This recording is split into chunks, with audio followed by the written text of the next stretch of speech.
Hi, Mark, and today I want to talk about Brexit and its consequences. Yes, again.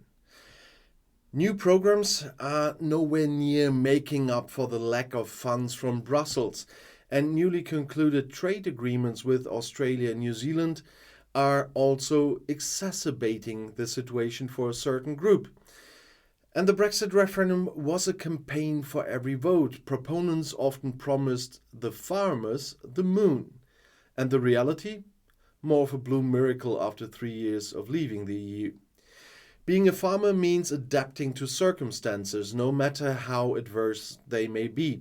And that is the motto of farmer Mark Boyer, who is an example of this situation today. And he has found his niche south of London, and that's greens. He grows spinach, broccoli, and spices on 400 hectares. A seasonal business in which he relies on around 100 workers from Eastern Europe, especially in the warmer months. 3/4 of his people have been coming for years and have the coveted settled status. In other words, the right acquired before Brexit to return to Great Britain and work again and again. All farmers say that it is practically impossible to find Brits for the back-breaking job.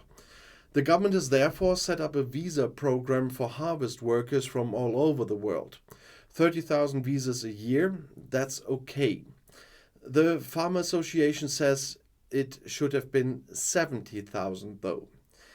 Then panic broke out among the associations. There was talk of crop failures and supply bottlenecks.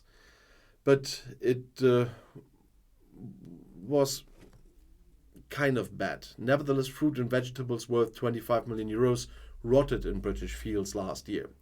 Every third farmer was affected, and it just has to go on somehow. That's a motto that describes the Brexit mood in Britain 3 years after the official exit. But Mark Boyer is one of the lucky ones. His products all end up on the domestic market because the paperwork that is now necessary when exporting to the rest of Europe is bad for many other farms. It means millions in additional costs for meat farmers, for example, whose products go to 70% to the EU. There have not yet been any major plant closures, but the future prospects for farmers in the country are uncertain.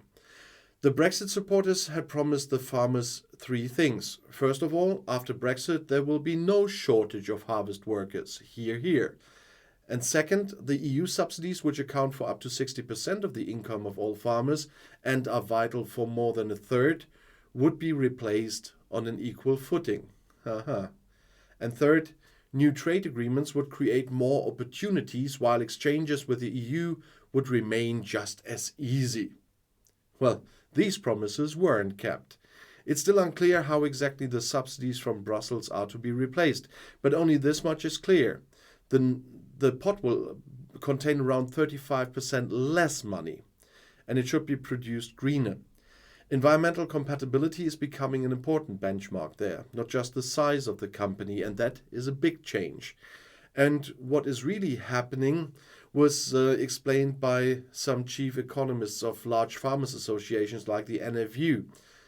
And this just means significantly less money for farmers, plus a lot of paperwork and effort to get the new state aid.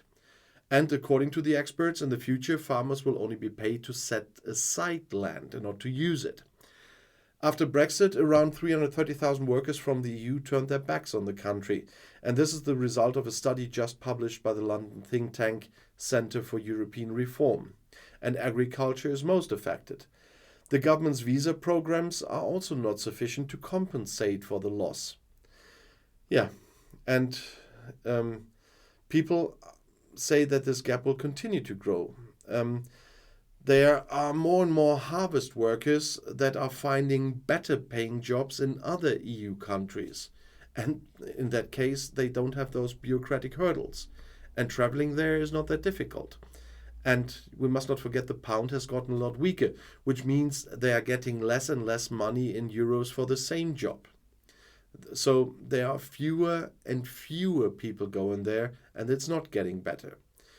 The biggest broken promise, however, are the new trade agreements that are supposed to give British farmers new sales markets and all of this. Well, The government treats them like idiots, some of them say. They know that London can only conclude contracts with countries that have huge agricultural markets, the ones that are much cheaper to produce and which British farmers could not compete with in terms of price. And the long-term goal is cheaper food. However, this is only achieved because the same high production standards do not apply outside of Europe. Inferior goods would slowly but surely replace domestic products.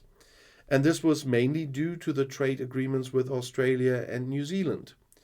Even the British Minister of Agriculture, who was involved in the negotiations, declared after his dismissal that the agreements would seriously damage British agriculture. So 3 years of Brexit only mean broken promises. That's the tenor among the officials. They have been betrayed and sold. We have been slaughtered on the altar of Brexit, is what they say. Great Britain left the EU for good 3 years ago, and since then, the UK has been in economic decline. According to the British Chamber of Commerce and Industry, economic power has fallen by 5 to 6%. And while the International Monetary Fund, the IMF economic forecast for 2023 has brought some relief to much of the world, the UK is feeling hungover. The core statements of the IMF experts was, unlike many other parts of the world, the British economy will not grow this year but shrink by 0.6%. And Great Britain brings up the rear in the economic forecast for the G7 countries in 23 and performs even worse than Russia, which has been sanctioned for its war of aggression against Ukraine. The background to the gloomy prospects is the government's tax policy, the central bank's tighter monetary policy, and still high energy prices, which are a burden on household wallets as well. And according to experts, it is to a not inconsiderable extent the consequences of Brexit that are causing problems for the economy. Among other things, the lack of workers is due to Brexit, which has made immigration from the EU significantly more difficult. And this was just another point where I have to say, welcome to the Brexit, sir, and Brexit means Brexit. And I'll see you in my next video. I'll be back.